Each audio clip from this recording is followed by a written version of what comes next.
Hey guys, today I'm here with Arun. We are both at Monterey Car Week. He drove his Ferrari FF all the way down from Portland to participate in the festivities.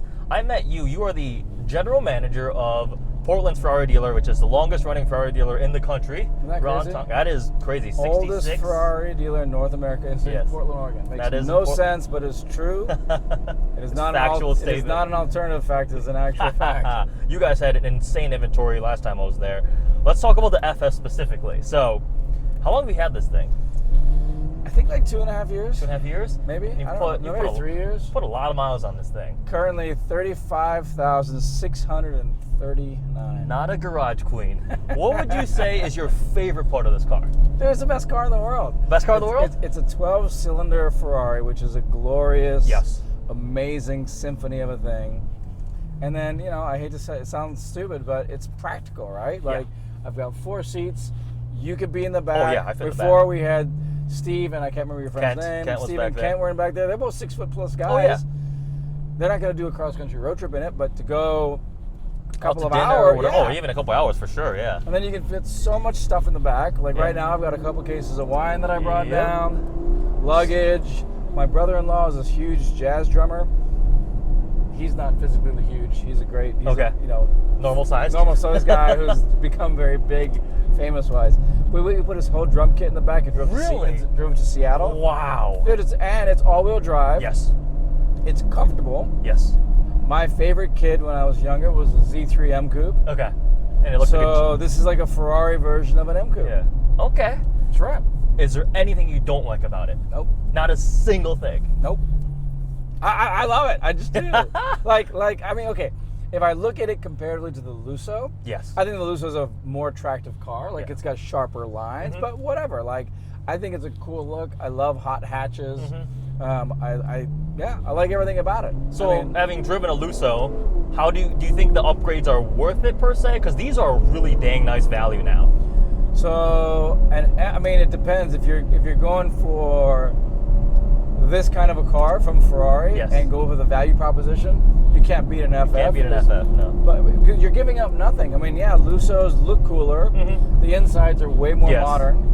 I've got this dinky, crappy old stereo. This does look like it's from 2005. Right, but the stereo has great Bluetooth and it sounds amazing. Okay. I'm not an audiophile, but it sounds fine. So no, I honestly I think it's killer. Like it's just great. It's giving me zero problems. Ferrari pays for the maintenance for 7 years on it. Outside of that, it's just an annual service. Okay. It's just so good. I love it. Here's a true story. I've had really cool cars and motorcycles for a really long time because of work, and I've never really gotten too terribly emotionally attached to any of them. I mean, when you go to sell them and stuff, but this is the only vehicle I've ever had 2 or 4 wheels that when I don't get to drive it, I actually miss it. And you get to drive some cool cars because, I mean, you're general manager of Ferrari. You're at 48s, you're 812s, anything. I have a 488 that I bought that's in my garage also. And 9 out of 10 days I choose to drive this car. Really? I did not know that. Yep. Yeah, I bought that 488. Okay. I mean, I put miles on it, but I bought it with 3,000 miles on it about maybe 2 months ago. Press phone button to answer. Call rejected. That does sound good. I had a Speciale right there. Dude, look at that. Oh, that's Drive with Dre. He's got those HRUs on it. That's Aston, oh man, this is a car where you see. We're in the parking lot and a Centenario pulled in. We're like, oh, hello. Dude, this week has so much cool shit. It is absurd. I was passed by 6 Sennas yesterday. No way. Heading to the McCall Jet Center party. We were both at. Yeah, we're just heading up the road and like Senna, another Senna, 3 more Sennas. This week is so awesome. Yeah. And what's cool is you never get tired of everything that you see. Oh, no. And this is getting a lot of attention. So you have the copper wrap on it. So we did an event a year ago. A buddy of mine, Tom, in Portland, put on an event called Taste of Motorsports. Basically, he said, hey, people can't always make it down to Car Week. Why can't we do something for the car enthusiasts in Portland? So we started Taste of Motorsports. So we went out there last year for the first year, and one of the sponsors was Absolute Vodka. Okay. And they had just come out with a new line of vodka, which they distill in copper flasks or whatever. Okay. And so they wanted a copper-wrapped Ferrari, and they needed it to be based on a white car, blah, blah, blah, blah. long story short, yours was perfect. I didn't even want to do it. I was voluntold by Sherry, our marketing director. She's like, yeah, we're going to use your car. So I figured, why not? And when this car rolled in, my jaw hit the ground. I'm like, dude, this is so insanely over the top awesome. That's cool. So I've left it on there. Now this wrap's been on here for over a year. Okay. And I absolutely love it. Like, it is super fun. You know what's cool? A lot of people, like the whole Ferrari stigma thing, right? Mm-hmm. This car's so over the top, it breaks that all down. I get so many thumbs up and questions and high fives and kids, old people who don't give a shit about cars. Yeah. Because it's so wild. Yeah. And they love it. Like, I have gotten zero negative feedback. That's awesome. It's super fun. It's super fun. We got to talk about the scars that you had from driving. I mean, I know. It's not a garage queen. No, you told me to get a shot of it. I drive. You hit a code. So I was driving. It was sometime this winter. Yeah. And it was, in Oregon, dark, rainy, cloudy, super shitty night. Mm-hmm. And I was literally on the exit right before the exit to my house. Okay. And I see the car in front of me swerve out of the way. So I go, shit. Yeah. And I go to do the same thing too late. And there was a safety cone in the middle of the lane. Yeah. And I didn't think I hit it, but I hit it. Yeah. And when I parked at my house, I realized, oh shit, I have a big chunk missing out of the front of my fender. Ooh. But I just drive it. And it's not like the end of the world, so I just never got worried about getting it fixed. Yeah. And then I was coming down to Car Week and I realized, as many people take pictures of this car, to have a big chunk out of the side of the fender. Front bumper, yeah. So I went shopping at Target to find a cute little stuffed animal to put in there, and I found that little guy. That's great. He's like some Pokemon character. I don't know. Oh, really? I don't really know Pokemon anymore. I think the story of it is like, Z8. That's nice. You drive your cars. They get driven hard, daily driver. They're not a garage queen or anything. And if you're looking for a daily driver supercar, this is it. This is it. This is absolutely This is absolutely it. Yeah. You would not trade this for like a Panamera Turbo S? Nope. No? Nope. Nothing. Nope. Well, is it in your contract for working? No. So people think it's I buy for sure. I like to practice what I preach. Yeah. Right. Mm-hmm. So it's a big part of it. But I have gotten, like you said, I get to drive everything, and there is no shortage of amazing cars in the world. But for me, there's really nothing that does and feels like a Ferrari feels. Now, if I wasn't running a Ferrari dealership, would my daily driver be an FF? No, actually, probably not. Okay. If I didn't run a Ferrari dealership, my garage would probably look like an E63 wagon. Okay. All right, that would be my daily. Yeah. And then I would probably have, look at all these cars. It's a Lambo drive, 3 Uruses. Good God. Evo Spiders. Coupe. Unreal. Oh my God. So probably be an E63 wagon. Yeah. It would probably be, I have a 488 and that car is glorious. Yeah, so great. Glorious. But, as long as I'm running a Ferrari dealership and I need a daily car and I want to represent what I do, that's a choice. I buy my cars. I pay for them. They're not dealer handed out. Nope, you buy them. But I could not be more thrilled with owning this car. I'm serious. Like, it's sick. How has reliability been over those 35,000 miles? Dude, I've not had a single mechanical problem at all. I had, as you know, I had to replace my passenger window recently because I was in San Francisco and I walked out in the morning and my rear passenger window had been smashed in. I got to do it again. Shout out to Ferrari San Francisco, who overnighted a window and had it installed, and I was back on the road within 24 hours of the break-in. That's amazing. Like, those guys, I got to give them props. But no, mechanically, not a thing. Zero. Really? Zero. Now, I don't want to jinx things. Yeah. But I think because I use my car, it just works. There's something to sit around and get stale. And what was the little saying you said earlier? It was like, use it or it breaks or something like that. That's what that's what you see. Like, yeah. The more they sit, the more they rot. Right? I definitely have seen that happen to a lot of cars. So FF. So it sounds amazing. It's fast. It looks good. If you don't look, you can have your hesitation. Yeah. Everyone likes what they like. Yes. You don't have to like it. There's an ass for every seat, right? so the reality is, I love hot hatchbacks. Yes. I love shooting brake cars. Most people think they're ugly. That's cool. But for all the people who love hatchbacks or shooting brake cars, we love what we love, right? So, if I had the money, I would have a GTC4 as a daily driver. Yeah, absolutely. They're killer cars. That's amazing. Let's do a side tangent. What is it like to be a general manager of a Ferrari dealer? Dude, it's pretty amazing. Is it awesome? It was really funny because it's it's just a normal day for me, Yeah. right? And I have a friend of mine.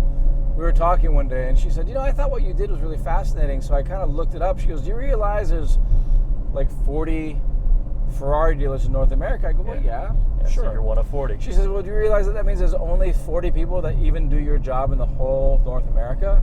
And I didn't really realize, but yeah, like, and it's a super unique thing, right? Like Ferrari is a very unique brand. We were talking at lunch.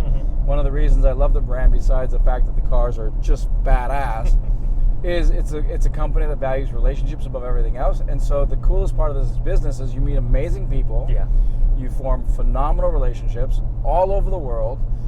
That's a big part of why I come to Car Week. I have people who are really friends and enthusiasts who live all over. That we all fly in to see each other for once a year. Yep, I've got plenty of friends like that too. Yeah. So I mean, that's how we met, right? Yeah, we met because of cars, because of the dealership. Yes. So running it's pretty amazing when you manage the store.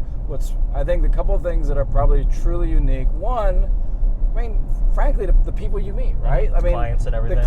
You meet some titans, right? You meet these amazing people that have done amazing things, and they're inspirational or whatever else, but they're always cool. Like I haven't met assholes. Everyone's been. Oh, really? No, That's good. That's good to hear. Everyone said when I started working at Ferrari, "Oh, you're gonna just meet a bunch of assholes." No, and I will. And I'm not saying this on off with any record or because of.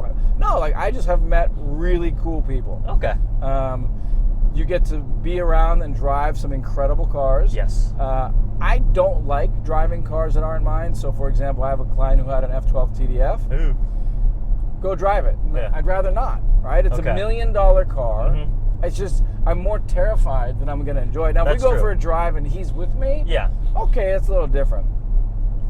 But otherwise, no. But the cars you see, the people you meet, the conversations you have, frankly, the meals you eat, I think that it would actually be a close second from the people. Yeah. It'll probably go people, then food, and then cars. The cars? Oh, man, you're exploring the fine dining of Portland and Seattle. No, not Portland, just the world. Just the world. All right, to be fair, it's really probably cars and people are tied evenly, and then meals come a little after that. But nonetheless, it's rad, and these experiences from racetracks to being in races to being in race cars to being in rare cars to driving a Ferrari as a daily driver. And you get to go. You were in Maranello for the SF90, weren't you? I did not go to that. There, but you've been there. Oh yeah, absolutely. Yeah, plenty of times. What do you think of the? What is your favorite vehicle that's come through your inventory? Period. Yes. We have a client, John, who has built some really, really special cars with. I mean, everyone just talks. A pet peeve of mine is when guys talk about the spec of a car, but I get it. It is how it's built. So I get it's the lingo. But, but anyway, he built an F12 TDF, but he did a tailor-made car. Went to Maranello, worked with a team of 4 people to build a truly one-off car. And we're actually down here this weekend. This is not a plug because this will be over for the weekend by the time we show this.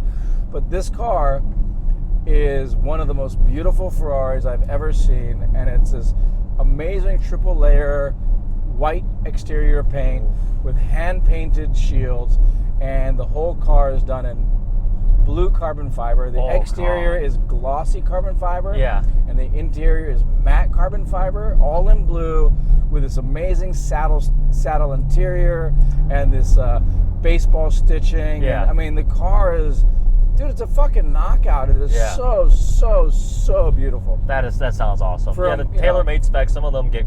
A friend of mine did the tricolore flag on the side of the paddles. Yeah, sure. Oh, like that's an aftermarket kit. McLaren. This is the McLaren house. This is where we saw those Sennas go by. Oh, yeah.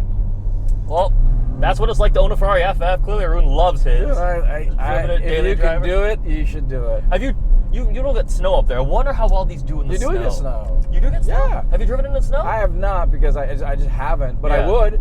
It's all-wheel drive. It's all-wheel drive. Yeah. This with snow tires will probably be fine. Unstoppable. Yeah, it'd be killer. And then incoming call. Press phone button to answer. Call rejected. So snow is awesome. One of the options this car has is a nose lift. Oh, you have a front lift, okay. Right? The difference between this car and other cars is that rather than just being a front end nose lift, this car actually lifts the entire car like an SUV, front and rear. So, that's crazy. So that combined with snow tires, Yeah. dude, Oh, you'd be great. You'd be unstoppable. Yeah, absolutely. V12 snow drift monster. Well, this winter I'll be putting snow tires on. Oh, okay. So you gotta send me some videos of that. That's gonna be amazing. I'll definitely do it. And I don't know, like. Would you ever do an exhaust or any mods on it, other than like? So right now I've got Novatech wheels on there. Yes. Just because I just want to make it look a little cooler. Mm-hmm. I debate about an exhaust. They scream. Yeah. They are. Oh yeah. Maybe I will. I mean, it really depends. Like. Because architecturally, this engine is almost the same as the F12 motor. Yeah, there's some differences. Yeah. I mean, the exhaust. Look, if someone says, "Hey, if you put an exhaust on this, it'll have F12 performance," I would do it over. Oh yeah. But it doesn't really work that way. No, not quite. So it'll sound like an F12. Yeah, when you drive, driving an F12 after driving this, for the longest time I hadn't really spent time in an F12, and I thought, well, an FF is basically just an F12 with two seats. More seat space, and it's not. Like, an F12 is such an absolute beast. I've driven an A12, and I think by far is one of the most flawless cars I've ever driven. Yeah, I prefer the design of the F12. It's more angular and more aggressive. Yeah. But yeah, man, the Ferrari's GT platform is... I mean, look, they make great cars, period. Yes. Oh, I agree. I mean, it's a Ferrari. Yeah, there we go. I mean, you can't. I mean, there's a reason that everyone talks about these guys. Yes, like, everybody legit. knows it's a Ferrari. And I will tell you, that's the other thing. Having driven this car for this many thousands of miles now, and having the Mystique never have worn. I mean, I usually get really, really bored of cars really quickly. Okay. So to have this car for so long, not get bored of it, like, that says a lot. Well, officer. There he is. There he is. Having had this car for so long, it says a lot about just how much you love it. Well, not even that, how good of a car it is. Okay. Right? I mean, I've got no complaints. I mean, sure, you'd change you'd modernize, whatever, but that's dope. See, look at that wagon. Oh, it's so awesome. But at its core, it's the driving experience and just overall ownership. You love it. You love it. There we go. That is what it's like to own a Ferrari FF and be a general manager of the oldest Ferrari dealer in the country and all of North America. Next time I visit Portland, we'll definitely stop by, show off the dealership. And we'll have some fun. Yes, we'll definitely have some fun. Thanks for watching, guys.